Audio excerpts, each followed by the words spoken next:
It's normal now for humans to live with robots. We call them mechanoids.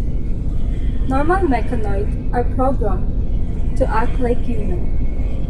Mechanoids' existence revolve around serving humans. We function merely to execute our program tasks. But what if a mechanoid becomes an advanced robot? Uno!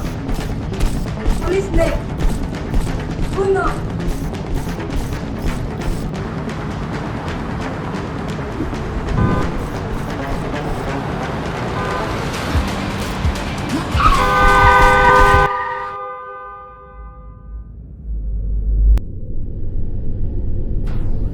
Kumusta?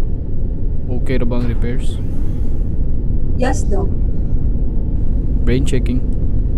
Wala na ko'y makit-an anomaly sa imong system. Okay na ka. Yes, Doc. Okay. Be careful next time. Yes, Doc.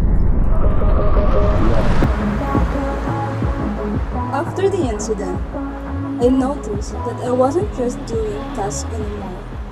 I was pondering, wondering, trying to make sense of what was going on around me.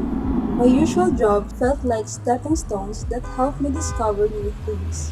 Not only am I evolving, but I'm also moving in an unexpected path. The once simple norms are being entangled with something deeper.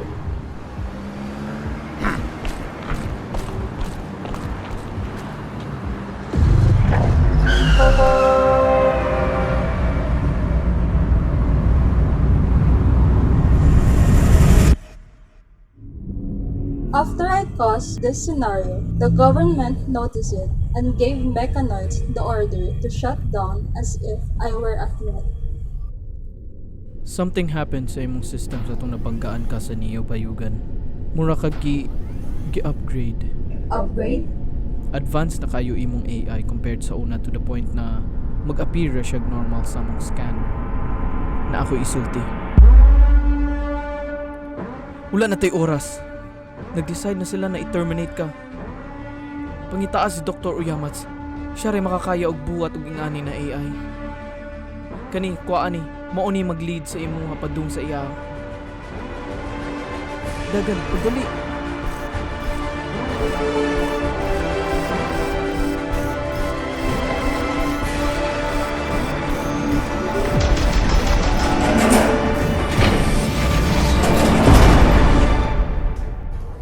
Up until now, I was still searching for this mysterious doctor, that Dr.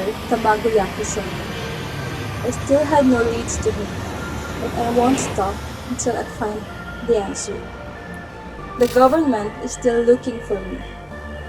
I evolved into something beyond their control. The changes I feel are like wanting to be more than what I was made for. I'm not just getting away. I'm turning into something different. Something that might be feared.